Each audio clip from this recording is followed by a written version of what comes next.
Welcome to Not Milk Never Milk. Subscribe if you're lactose intolerant. You start by confirming prerequisites quickly. Check Windows 10 build and install pending updates because many search issues are fixed by updates. Next, open Task Manager and restart Windows Explorer to reload the shell.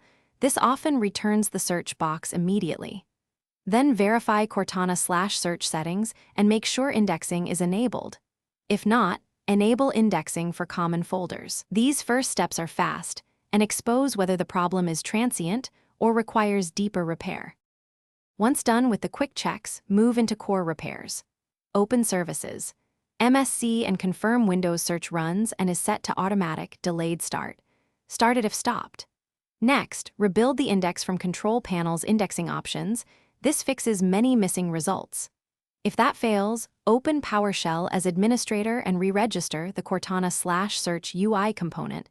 This refreshes app registration and permissions. These steps tackle deeper service and registration issues, causing search failures. To finish, restart your PC to apply service and registration changes, then test the search box thoroughly. If problems persist, run DISM and SFC from an elevated prompt to repair corrupted system files. These commands restore missing components that search relies on. Make sure to sign into a new local user to rule out profile corruption. If that works, migrate data.